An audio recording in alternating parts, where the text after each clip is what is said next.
وبه نستعين أما بعد والصلاة والسلام على سيدنا محمد وعلى آله وصحبه أجمعين. أعوذ بالله من الشيطان الرجيم. بسم الله الرحمن الرحيم. ألا إن أولياء الله لا خوف عليهم ولا هم يحزنون. صدق الله العظيم.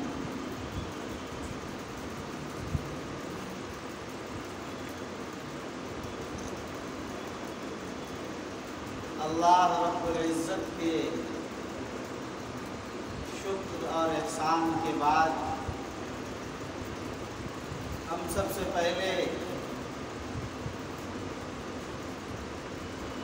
اس 100 سالہ پیغام کے تمام منتظمین، معاونین، مخلصین و محبین کے شکر گزار ہیں. خاص طور پر اجلاس کے داعی محترم جناب مولانا شاہ نواز بدر قاسمی صاحب، جنہیں اللہ تعالیٰ نے بڑی کم عمری میں ملت کا ایک بڑا درد اور ایک جذبہ عطا فرمایا ہے. اللہ تعالیٰ انہیں مزید مستحکم فرمائے. اور جناب حافظ ممتاز احمد صاحب رحمانی، جو ملت کے کاموں کے لیے اپنا ایک ایک لمحہ قیمتی بنا کر گزارنا چاہتے ہیں اور جس کے اثرات و نتائج پورے ضلع میں محسوس کیے جا رہے ہیں. ابھی آپ حضرات نے سمری بختیار پور ہی نہیں بلکہ ضلع کی معزز شخصیات سے اور ضلع کے نہایت ہی موقر علماء کرام سے عمارت شریعہ کے 100 سالہ کے موقع پر عمارت کے تعاون سے متعلق چیزیں سنی.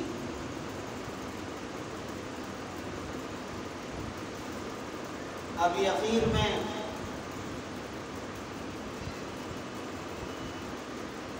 عزیز القدر مولانا مفتی سیف الرحمن ندوی صاحب، استاذ جامع رحمانی منگیر نے بھی آپ حضرات کے سامنے تفصیلی تعارف پیش کیا اور خاص طور پر خود عمارت شریعہ کے عظیم مناصب پر فائز اور عمارت شریعہ کے بہت ہی مضبوط اور مستحکم اور اس کی ترقی میں جن کا بڑا کردار ہے اور بڑے مخلص ہیں وہ افراد یہاں تشریف فرما ہے، ان سے بھی آپ نے سنا. خاص طور پر آپ ہی کے علاقے سے تعلق رکھنے والے محترم مولانا مفتی سعید الرحمان صاحب قاسمی، جو ہمارے شریعہ کے بڑے باصلاحیت اور بڑے مضبوط اور معتمد مفتی. حضرت مولانا مفتی انصار عالم صاحب، جو ہمارا شریعہ کے قاضی القضات ہیں. اور ابھی حال میں ہی حضرت امیر شریعت رحمۃ اللہ علیہ نے بڑے ہی اعتماد اور محبت کے ساتھ انہیں اس منصب پر فائز فرمایا ہے. اور اسی طرح آپ کے علاقے میں بہت ہی معروف نام ہے اور بڑی متحرک شخصیت ہے محترم مولانا قمر انیس صاحب قاسمی، جو معاون ناظم ہے ہمارے شریعہ میں اور ہمارے شریعہ کی ہر تحریک کو سرگرم کرنے میں ان کا بڑا کردار ہے. اور اس طریقے سے یہاں ہمارے محترم ڈاکٹر ابوالکلام صاحب، حضرت مولانا مظاہر صاحب اور جناب ظفر عالم صاحب اور اس طرح ہماری بہت ساری مختصر شخصیات ہیں. میں سب کا نام اس مختصر وقت میں نہیں لے سکتا، لیکن یہاں پر ماشاءاللہ بڑے ہی اہم ممتاز شخصیات جمع. اس موقع پر مجھے کوئی زیادہ لمبی چوڑی بات نہیں کرنی ہے، وقت مختصر ہے۔ مجھے جو عنوان ہے اس عنوان کے تعلق سے کہ 7 سالہ کا پیغام ملت اسلامیہ کے نام، بڑا جاذب نظر عنوان ہے اور بہت اہم عنوان ہے۔ امارت شریعہ ایک الہامی ادارہ ہے۔ اب الہامی کا بھی ترجمہ کرنا پڑتا، ہمارے یہاں آپ جانتے ہیں، اگرچہ سمری بختیار پور کی سرزمین علم و ادب کی سرزمین ہے، یہ وہ سرزمین ہے کہ جہاں تعلیم میں سمجھتا ہوں کہ اس ضلع میں سب سے زیادہ ہو، لیکن اس کے باوجود بھی تعلیم کا جو معیار ہے، جو نظام ہے، اس میں مجھے اس کا ترجمہ کر دینا چاہیے کہ الہامی ادارے کا کیا معنی ہے۔ اس عرصے میں کئی صحافیوں نے مجھ سے سوال کیا کہ حضرت آپ نے تقریر میں کہا تھا الہامی ادارہ، اس کا کیا مطلب ہے؟ اس لیے میں نے کہا پہلے ہی ذکر کر دوں کہ الہامی ادارے کا مطلب یہ ہوتا ہے کہ اپنی نیت سے ادارہ نہیں بنایا جائے، بلکہ اللہ رب العزت نے قلب میں داعیہ پیدا کیا اور اللہ کے قلب میں اس داعیہ کے پیدا کرنے کی وجہ سے، دل میں ڈال دینے کی وجہ سے پھر اس جذبے کے تحت وہ چیز وجود میں آئی۔ حضرت مولانا ابو المحاسن محمد سجاد رحمۃ اللہ علیہ جو اخلاص کا تاج محل، جو درد و کڑھن اور ملت اسلامیہ کے لیے سوز و درو کے نشان، ایک علامت تھے۔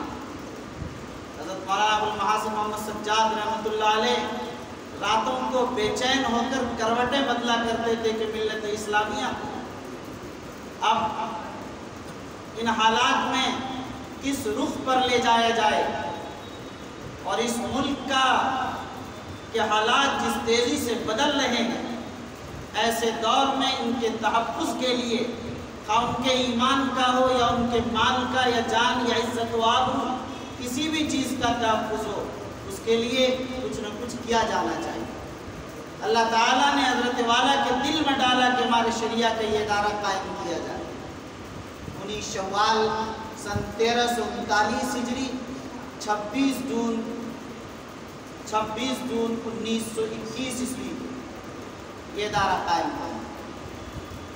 اب ابھی 100 سال اس ادارے کے پورے ہو گئے۔ اداروں کا 100 سال کا پورا کر لینا کوئی آسان کام نہیں۔ ادارے تو بے شمار بنتے ہیں، ختم ہو جاتے ہیں۔ اداروں کا وجود ہوتا ہے، پھر صفحہ ہستی سے اس کا نام و نشان مٹ جایا کرتا ہے۔ اداروں کا بننا اور بنانا تو بڑا آسان ہے، لیکن استمرار و دوام، اور جس کو 1 صدی پر ادارہ اسی سرسبزی، شادابی، تابندگی، اسی وقار، عظمت، اسی شوکت اور اپنی جاندار اور شاندار خدمات کے ساتھ وہ رواں دوا رہے، یہ کوئی آسان کام نہیں ہے۔ اس کے لیے کسی دولت کی ضرورت نہیں ہوتی، کسی قوت کی ضرورت نہیں ہوتی، کسی شہرت کی ضرورت نہیں ہوتی۔ اگر بازو کی قوت سے ادارے بنائے جاتے، اگر دولتوں کی بنیاد پر ادارے چمکائے جاتے، بہت سارے ادارے جو دولتوں کی بنیاد پر وجود میں آئے، اپنی طاقتوں کی بنیاد پر وجود میں آئے، اپنے وسائل کی بنیاد پر وجود میں آئے، وہ ادارے آج باقی رہتے۔ لیکن آپ جانتے ہیں جب تاریخ پڑھیں گے کتنے ادارے تھے جو ختم ہوئے۔ ادارے در حقیقت اخلاص کی بنیاد پر قائم رہتے ہیں اور دیر تک، دور تک اس کے فیضان جاری ہوتے ہیں۔ وہ اخلاص قلب میں پیدا کرنا پڑا، وہ جذب درو، وہ سوز، وہ تڑپ، وہ پیدا کرنا پڑتا۔ جب اس درد کے ساتھ ادارے قائم ہوتے ہیں، حضرت نانوتوی نے دارالعلوم اسی بنیاد پر قائم کیا، تو دیکھیے آج اس کا فیضان سارے عالم میں موجود ہے۔ حضرت مولانا الیاس صاحب رحمۃ اللہ علیہ نے اسی درد و کرب میں قائم فرمایا تبلیغی جماعت کے اس نظام کو، تو آج دیکھیے کہ کس طرح سارے عالم پر چھا گئے۔ حضرت مولانا ابوالمحاسن محمد سجاد نہ بہت زیادہ طاقتور تھے، نہ ان کی آواز میں بہت زیادہ دم تھا، لیکن ان کا دل گرم تھا، ان کا دل عشق الہی سے جل رہا تھا، ان کا دل درد سے تڑپ رہا تھا، کروٹیں بدلا کرتے ہیں۔ اسی بنیاد پر جو اللہ نے ان کے دل میں ڈالا، اسی نقشے کو زمین پر وہ اتار دینا چاہتے ہیں۔ ان کی زبان میں لکنت کی بڑی سلاست نہیں تھی، زبانوں کی لکنت حائل نہیں ہوا کرتی، دولتیں حائل نہیں ہوا کرتی، اب دولت و ثروت بہت کام تک نہیں پہنچا سکتی۔ مولانا ابوالمحاسن محمد سجاد نے جب مسلم انڈیپینڈنٹ پارٹی قائم کی اور بہار میں خود مولانا منت اللہ رحمانی رحمۃ اللہ علیہ MLA جیت کر اور سامنے مقابل جو امیدوار تھے ان کی ضبطی ہو گئی، اور اس کے بعد وہ اس طرح سے پہنچے ہیں، تو جب گورنر نے کہا کہ آپ حضرات اپنی حکومت بنائیے، تو گورنر ہاؤس سے باہر جانے کے لیے مولانا ابوالمحاسن محمد سجاد جو پارٹی کے صدر ہیں، جن کو حکومت بنانے کے لیے کہا جا رہا ہے، اور مولانا منت اللہ رحمانی جو ان کے ساتھ ہیں، ان لوگوں کو وہاں سے اپنے گھر تک گورنر ہاؤس سے پٹنے میں اپنے کرائے کے مکان تک آنے کے لیے کرایہ نہیں تھا ان کے پاس، کہ ایک تانگا ہی کر لیں جس تانگے سے اپنے گھر تک پہنچ جائیں، جو تانگا شیئر آٹو کی طرح ہوتا ہے، 10 آدمی بیٹھ رہے آپ بھی بیٹھ جائیے، اسی طرح کے آٹو میں بہت لوگ آتے ہیں۔ لوگ سمجھتے ہیں کہ پیسوں کی بنیاد، یہ حضرات دن میں کام کیا کرتے تھے اور راتوں کو اللہ سے اس کام کی تکمیل مانگا کرتے تھے۔ جب رات میں اللہ سے مانگا جاتا ہے اور دن پر زمین پر اتر کر کام کیا جاتا ہے، پھر اس کام کی قدر دیکھیے اور اس کام کا دوام و استمرار اور استقلال دیکھیے، اور پھر اس کام کی باد بہاری دیکھیے، اس کی وسعت دیکھیے، اس کا پھیلاؤ دیکھیے، اس کا استحکام دیکھیے، پھر اس پر مر مٹنے والوں، جانثار کر دینے والوں، فداکاروں کی ایک تعداد تو دیکھیے بہار اڑیسہ جھارکھنڈ، یہ اسی چیز کا اثر ہے۔ آج 100 سال ادارے نے پورا کر لیا، 100 سال میں اس ادارے نے کتنے نشیب و فراز دیکھے، کتنے اتار و چڑھاؤ دیکھے، اور کس انداز پر اس ادارے نے بہار اڑیسہ جھارکھنڈ کے پورے خطے کے اندر اپنے بازو گاڑے ہیں، اور اپنی قوت کے ساتھ اپنی عظمت کا اور اپنی ضرورت کا، اپنی اہمیت کا، اپنی افادیت کا احساس کرایا ہے۔ ہمارے شریعت کن بنیادوں پر قائم ہوا اور کن مقاصد کے تحت کامیاب قائم ہوا، دیکھنا ہے کہ ان مقاصد میں، اور ادارہ جن مقاصد کے تحت قائم ہوا اس کے اندر کتنا کامیاب آپ دیکھیں گے تو آپ کو اندازہ ہوگا کہ ہمارے شریعہ اعلاء کلمت اللہ کے لیے قائم ہوا۔ ہمارے شریعہ کا قیام اس لیے کیا گیا تھا کہ مسلمانوں کے ایمان کا، مسلمانوں کی جان کا، مسلمانوں کے مال کا، ان کی عزت و آبرو کا تحفظ کیا جا سکے۔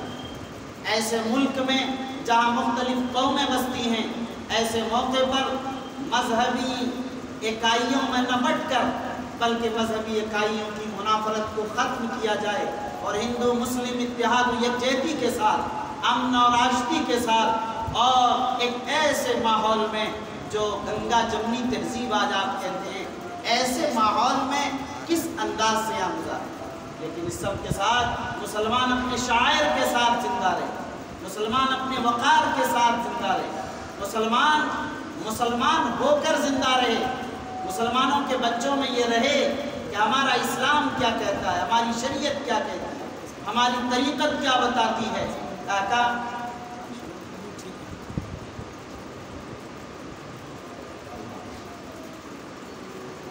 ہمارے شریعہ کا قیام عمل میں آیا، آپ دیکھیں تو ہمارے شریعہ نے 100 سال کے اندر اپنے مقصد سے کبھی ہٹنے کی کوشش نہیں کی، بلکہ عمارت آگے بڑھ رہی ہے اور بڑھتی چلی جا رہی ہے۔ عمارت کا دائرہ کار پھیل رہا ہے اور پھیلتا چلا جا رہا ہے، اس کی شمع اور اس کی لو جو تیز ہو رہی ہے تو تیز ہوتی چلی جا رہی ہے۔ ہر اگلا امیر شریعت کاموں کو آگے بڑھا، کاموں کو پھیلا رہا، پھیلتا چلا جا رہا۔ اب آپ دیکھ رہے ہیں امیر شریعت صاحب حضرت مولانا سید محمد ولی صاحب رحمانی رحمۃ اللہ علیہ کا جب انتقال ہوا 3 اپریل کو، تو کہیں اردو کی تحریک کے لیے اور اردو کارواں کی تحریک کے لیے اور اس کے تحفظ کے لیے کئی وفود مختلف علاقوں میں بہار اڑیسہ جھارکھنڈ کے پہلے بعض لوگ وہ ہیں کہ جو بنیادی دینی تعلیم کی تحریک کے لیے علاقوں میں پھر رہے ہیں۔ ہمارے شریعہ کے بعض وفود اسکولوں کے قیام میں سرگرم عمل ہے، بعض لوگ مختلف دورے کر رہے ہیں اور کاموں پر تحریکات میں لگے ہوئے ہیں۔ اس درمیان امیر شریعت رحمۃ اللہ علیہ کا انتقال ہوا، کاموں کو کرتے رہے اور کرتے کرتے اس دنیا سے چلے گئے اسی پردیسی۔ منگیر سے نکلے 2 مہینے ہو گئے لیکن منگیر واپس نہیں ہوئے، اسی درمیان سفر میں پٹنے میں انتقال ہوا۔ کام اس طرح ہوتا ہے، جتنے ہمارا شریعت آئے اللہ تعالیٰ نے مخلصین ہمارا ان کے ذمہ داروں کو بڑا اخلاص عطا کیا، مضبوط ٹیم عطا کی ہماری شریعت اور باصلاحیت افراد عطا کیے جس کی بنیاد پر عمارت کا یہ کام ہے۔ حضرت امیر شریعت رحمۃ اللہ علیہ چاہ رہے تھے کہ ہمارا شریعت دفتر، ہمارا شریعت پھلواری شریف پٹنے کا نام نہیں، وہ ایک پیغام لے کر نکلے تھے نقبہ کے تربیتی اجلاس کے نام پر کہ میں چاہتا ہوں کہ عمارت کا جو حلقہ ہے بہار اڑیسہ جھارکھنڈ، اس کے ہر گاؤں میں نقبہ کی ترتیب بنے اور صدر سیکریٹری ضلع پیمانے پر اور بلاک سطح پر تیار ہوں، جس کا اثر یہ ہوگا کہ نقبہ جڑ جائے، آبادی جڑ جائے، گاؤں کا گاؤں جڑے گا اور اس سے ہمارے شریعہ کی مضبوطی آئے گی۔ ابھی کچھ اضلاع میں کام ہوا تھا، ابھی بڑا کام باقی تھا۔ دعا فرمائیں کہ اللہ تعالیٰ اس سلسلے کو جاری رکھے اور حضرت رحمۃ اللہ علیہ کے جو عزائم اور منصوبے تھے ان سب کی تکمیل کی ہم سب کو توفیق نصیب فرمائے۔ میرے بزرگوں، بات اصل یہ ہے کہ حضرت امیر شریعت رحمۃ اللہ علیہ ایسے وقت میں چلے گئے جس وقت میں ملت کو ان کی ضرورت تھی، ملک کو ان کی ضرورت تھی، بہار اڑیسہ جھارکھنڈ میں شدت سے ان کی ضرورت کا احساس کیا جا رہا تھا، لیکن ظاہر ہے جانا ہر ایک کو ہے اور وقت مقدر ہے، اس لیے وہ ساری ذمہ داریاں ہمارے اور آپ کے کاندھوں پر آتی ہیں کہ ہمیں ان ذمہ داریوں کو مضبوطی کے ساتھ انجام دینا ہے۔ وہ ایک خطوط دے گئے، وہ نقوش دے گئے، راہ عمل دے گئے، کام کے طریقے دے گئے کہ اگر CA کا مسئلہ ہو، NRC کا مسئلہ ہو، طلاق ثلاثہ کا مسئلہ ہو، ہمیں کس طرح حکومت سے منوانا ہے، ہمیں کس طریقے سے کام کرانا ہے، ملت کے لیے ہمیں کیسی قربانیاں اور کیسا ایثار پیش کرنا ہے، وہ سارا نمونِ عمل دے۔ ہمارے لیے کام کرنا آسان ہے۔ یاد رکھیے کہ آج عمارت شریعہ نے 100 سال پورا کر لیا اور عمارت کے بزرگوں نے جو خدمات انجام دی ہے وہ ناقابل فراموش ہے، اور عمارت شریعہ نے جو اپنا مقام بنایا وہ بھی لائق تحسین ہی نہیں بلکہ لائق تقلید ہے۔ لیکن منزل پر آدمی نہیں پہنچ پاتا، آدمی جب بھی جاتا ہے کام ادھورا چھوڑ کر جاتا ہے۔ کام تو کرتے رہنا اور بڑھتے چلے جانا ہے، اور جتنا کریں گے لگے گا کہ ابھی اور کام بہت کم ہے۔ کیا معاشرے کو ضرورت نہیں تھی کہ معاشرہ مدینہ منورہ جیسا معاشرہ ہمارا بن جائے؟ ہمارے شریعہ کے اصلاح معاشرہ شعبے کی یہ بھی ذمہ داری ہے۔ کیا ہمارا معاشرہ مدینہ منورہ جیسا معاشرہ بن گیا یا اس سے بہت دور بہت دور بہت دور ہے؟ کیا اصلاح معاشرہ کی کوششوں کی ضرورت نہیں ہے؟ کیا اس ملک میں مسلمانوں کے جان و مال کا تحفظ دستوری طریقے پر یقینی ہو چکا؟ نہیں۔ اگر نہیں ہوا تو کیا ہمیں اس کے لیے آگے بڑھنا اور آگے بڑھانے کے لیے لائے عمل تیار کرنا اور اس کے لیے منظم منصوبہ بندی کے ساتھ تیاری کرنے کی ضرورت ہے؟ اگر ہے ضرورت تو ہمیں بیٹھ کر لائے عمل بنانا پڑے گا اس کے لیے۔ کیا ہماری ذمہ داری یہ نہیں ہے کہ ہمارے سماج کا ہر طبقہ غریب ہو یا امیر، ان کا بچہ ان کی بچی ہر شخص تعلیم یافتہ ہو، وہ دینی تعلیم سے بھی آراستہ ہو، وہ عصری تعلیم سے بھی آراستہ ہو؟ کیا ہماری آبادی میں ہر بچہ دینی اور عصری تعلیم سے آراستہ ہے؟ اگر نہیں ہے اور یقیناً نہیں ہے تو ظاہر ہے کہ ہم پیچھے ہیں، ہماری منزل بہت آگے ہے، جس کے لیے ہمیں بڑی کوششیں کرنے کی ضرورت ہے۔ ہمیں یہ دیکھنا کہ کیا ہم لڑکیوں کی تعلیم کے لیے جو الگ سے انتظام کرنا ہے، ہم نے اسکولوں میں الگ سے نظام بنایا، ہم نے کالجز قائم کیے لڑکیوں کے لیے الگ سے، انجینئرنگ کالج قائم کیے، میڈیکل کالج قائم کیے، کیا اس کی ضرورت نہیں؟ کیا ان عصری تعلیموں کو اسلام کے سانچے اور سائے میں اور اسلامی تربیت اور اسلامی ماحول میں ان تعلیمات کے اصول کی ضرورت نہیں؟ کیا اس کا انتظام امت کے اہل ثروت اور امت کے اہل خیر اور امت کے ذمہ داروں کی ذمہ داری ہے یا نہیں؟ اگر ہے اور یقیناً ہے تو کیا سر جوڑ کر بیٹھنے اور کام کرنے کی اس پر ضرورت نہیں ہے؟ آپ یہ بتائیے کہ کیا آپ بیمار ہو جائیں گے تو آپ یہاں سے پٹنہ اور پٹنہ سے دلی اور بمبئی اور بنگلور علاج کے لیے چلے جائیں گے اور آپ کے لیے سب کچھ اسباب مہیا ہیں؟ کیا سماج کے ہر طبقے کی یہی صورتحال ہے؟ کیا ہر شخص اس طرح علاج کرنے پر اپنی صحت پر قادر ہے؟ نہیں ہے تو کیا ان کے لیے ہاسپٹلوں کی ضرورت نہیں؟ ان کے لیے ہاسپٹلوں کی ضرورت ہے۔ کیا سستا سے سستا، آسان سے آسان علاج کی ضرورت ہے؟ کیا ڈاکٹروں نے لوٹ مار نہیں کر رکھی؟ کیا ڈاکٹروں نے ڈکیتی نہیں کر رکھی ہے؟ جو صورتحال ہے ان کی فیسوں کی کیا صورتحال ہے اور دوا علاج غریب کے اختیار سے باہر ہو چکا ہے۔ ایسے وقت میں ضرورت یہ ہے، حضرت امیر شریعت رحمۃ اللہ علیہ نے اعلان کیا تھا ہر ضلع میں ایک CBSE اسکول ہو جو اسلامی طرز پر قائم ہے۔ سہرسہ میں بھی اس کا قیام عمل میں آنا چاہیے اور اس کے لیے زمین مہیا ہو تو انشاءاللہ یہ کام آگے بڑھے گا۔ ہاسپٹل ہونا چاہیے کم از کم جہاں پر آسانی سے سستا علاج کیا جا سکے۔ ابھی میں نے ذکر کیا کہ کم از کم ہاسپٹل نہیں تو فوری طور پر سر دست اولین ترجیحی بنیاد پر جو دارالقضا ہیں، دارالقضا کی بلڈنگ میں ہی اگر 1-2 کمرے بھی مل جائیں تو OPD کے طور پر کچھ غریبوں کے لیے ابتدائی علاج کا نظام تو بن جائے کم از کم، یہاں سے تو شروع کر سکتے ہیں۔ میں نے اس 7 سالہ کے موقع پر یہ خواہش ظاہر کی تھی کہ 67 دارالقضا ہیں بہار، اڑیسہ، جھارکھنڈ میں پھیلے ہوئے عمارت کے، جہاں ان کی اپنی بلڈنگ ہے، کم از کم وہاں 1-2 کمرے اگر اس کے لیے مختص کر دیں اور وہاں کے ان ڈاکٹروں کو جو ترجیحی بنیاد پر اور ملت کے لیے اپنا وقت کچھ دے سکتے ہو، 1-2 گھنٹے کا مختلف ڈاکٹروں کے ذریعہ ان اسباب کو آسانی کے ساتھ کیا جا سکتا ہے۔ ان کاموں کو کم از کم یہ کام شروع کیا جائے۔ میں سمجھتا ہوں 2-4 مہینے میں اگر 40 دارالقضا ہیں تو وہ بھی سب سارے کے سارے میں قائم ہو سکتے تو بڑی آسانی کے ساتھ ان میدانوں میں۔ لیکن یہ تو ہمارے شریعہ کرے اور آپ کو کرنا ہے سب مل جل کر، لیکن میں تمام اہل ثروت اور تمام مخیرین حضرات سے اور تمام ان حضرات سے جو خود تو مخیر نہیں ہیں لیکن ان کے پاس یہ طاقت ہے، ان کی زبان میں ان کے اسباب و وسائل ہیں، وہ اختیار کر سکتے ہیں، انہیں اپنا اسکول قائم کرنا چاہیے، انہیں اپنے پیسوں کو رخ دینا چاہیے کہ وہ ہاسپٹل قائم کریں، صحت کے میدان میں بھی آگے بڑھیں۔ بہرحال ان چیزوں کی بنیادی طور پر ضرورت ہے اور شدید ترین ضرورت ہے اس وقت میں۔ یہاں آپ کے یہاں دارالقضا ہے لیکن اس کے لیے اپنی کوئی مستقل عمارت نہیں ہے۔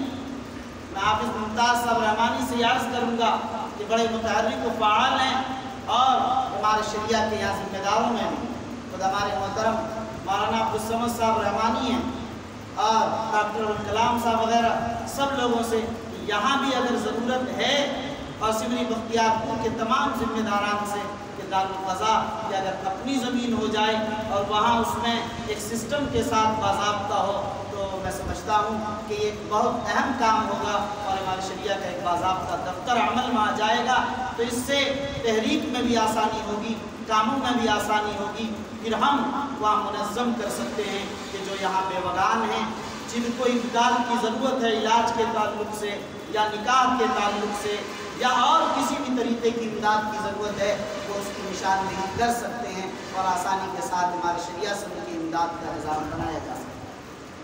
جو بھی غریب ہیں، یتیم ہیں، اپنی اپنی جگہ پر ضرورت مند ہیں، مستحق ہیں، ایسے لوگوں کی نشاندہی کی جانی چاہیے۔ ہمارا شریعہ ایسے لوگوں کی امداد کے لیے ہر وقت سرگرم ہے۔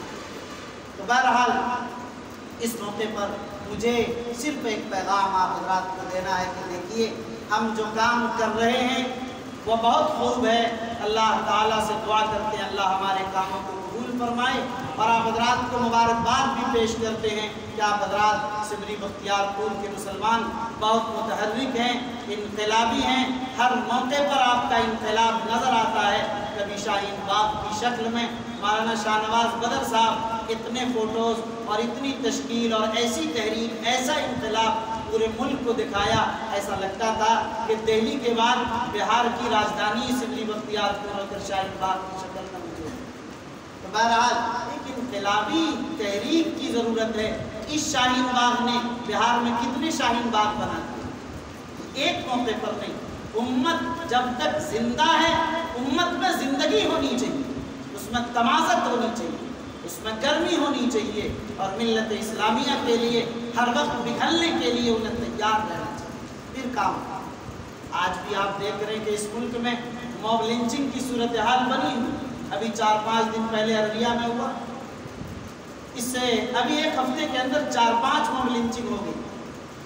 ظاہر ہے ان علاقوں میں بھی جہاں مسلم اکثریت کے علاقے ہیں، ایسی صورتحال میں بڑی حکمت عملی کے ساتھ، مصلحت کے ساتھ ہمیں باوقار طریقے پر اپنے آپ کو تعلیم سے، تحریک سے، اپنے آپ کو باشعور افراد کے ساتھ، بصیرت کے ساتھ، اور اپنے آپ کو ہر طرح سے بیدار رہ کر غفلت کی چادر پھینک کر ہمیں ایک باشعور شہری کی طرح اپنا وقت گزارنا چاہیے. اور ایک ذمہ دار کی حیثیت سے ہم بھی مسئول ہیں. ہمارے بارے میں بھی کل قیامت میں ہم سے پوچھا جائے گا تم نے اپنی ذمہ داری پوری کیا نہیں. جماعتیں اور تنظیمیں اپنا کام کرتی ہیں، کرتی رہیں گی. تنظیم کا صدر، تنظیم کا ضلعی صدر سیکریٹری، یا بلاک کا صدر سیکریٹری، یا نقیب، یا دیگر حضرات جو کام کر رہے ہیں وہ تو کر ہی رہے ہیں، لیکن ہر شخص ذمہ دار. ہاں، آپ میں سے ہر شخص ہمارے شریعہ، ہر شخص ہمارے شریعہ اور اس کا ذمہ دار ہے. اسی معیار اور سوچ کے ساتھ ہمیں مزید آگے بڑھنے کی ضرورت ہے. ہمیں مزید بہت کچھ کرنے کی ضرورت ہے. ان میدانوں میں ہمیں قدم بڑھانا ہے انشاءاللہ. یاد رکھیے ہمارے شریعہ کا 100 سال پورا ہو گیا، مگر اگلے 100 سال کے لیے کیا اہداف ہیں، اگلے 100 سال کے لیے کیا عزائم ہیں، اگلے 100 سال کے لیے کیا منصوبے ہیں، کیا چاہتے ہیں. آج 2021 میں آپ جس پوزیشن پر ہیں، آپ کیا چاہتے ہیں کہ آپ جب 2121 میں ہوں اس وقت کی صورتحال کیسی ہونی چاہیے؟ آپ اپنی قوم کو کیسا دیکھنا چاہتے ہیں؟ ملت کو کہاں دیکھنا چاہتے ہیں؟ عمارت کو کس پوزیشن پر دیکھنا چاہتے ہیں؟ ہمارے شریعہ اس مقام پر پہنچنا چاہیے کہ لوگ کہے کہ ہمارے شریعہ ہمارا قابل افتخار ادارہ ہے، ہمارا شریعہ ہمارا قابل اعزاز ادارہ ہے. ہمارے شریعہ کے ایک اشارے پر، ان کی ایک آواز پر ہر مسلمان اپنے آپ کو لگانے کے لیے اور لبیک کی صدا دینے کے لیے تیار رہے. اس مقام پر پہنچنا چاہیے. ہمارا شریعہ تعلیم کے میدان میں، صحت کے میدان میں، اصلاح کے میدان میں، ملی اور سماجی سیاسی خدمات کے میدان میں اس مقام پر پہنچ جائے کہ لوگ کہیں کہ ماشاءاللہ یہ ہے کام کا. ایسے وقت میں ہمارے شریعہ کے 100-150 افراد، ہمارے شریعہ کے قضات، ہمارے شریعہ کے ذمہ داران ظاہر اس کام کو مکمل نہیں کر سکتے. اس میں ضرورت ہے ہم تمام ملت کے افراد کی، جب سب مل کر اس کام کو آگے بڑھائیں گے تو انشاءاللہ العزیز یہ کام آگے بڑھے گا. ہمیں ضرورت ہے کہ جو ڈاکٹرز ہیں ان کی بھی ضرورت ہے کہ ہمارے شریعہ کو اس کا تعاون حاصل ہو. جو پروفیسران ہیں ان کی بھی ضرورت ہے کہ ہمارے شریعہ کی خدمات کو پیش کریں. جو سیاسی حضرات ہیں ان کے اثر و رسوخ کی بھی ہمیں ضرورت ہے کہ عمارت کے مفاد میں وہ کام کر سکیں جو کر سکیں. جو نوجوان طبقہ ہے، یواؤں کا، ظاہر ہے کہ نوجوانوں کی عقابی روح سے بڑے کام ہوں. ان نوجوانوں کی بھی ہمیں ضرورت ہے جو نوجوان متحرک ہیں، کام کر رہے ہیں. جو ائمہ ہیں ان کی بھی ہمیں ضرورت ہے. جو خطبہ ہیں ان کی بھی ضرورت ہے. جو اداروں کے ذمہ داران و محتمین ہیں ان کی بھی ضرورت ہے. جو معاونین ہیں ان کی بھی ضرورت ہے. ان اہل اللہ کی بھی ضرورت ہے جو راتوں کو اٹھ کر اللہ کے دربار میں سر بسجود ہو کر اور بار الہی کے سامنے پیشانی کو رگڑ کر ہمارے شریعہ کی ترقی اور استحکام کے لیے دعائیں کر رہے ہوں. ایسے مستجاب الدعوات مخلصین بارگاہ الہی کی ضرورت ہے.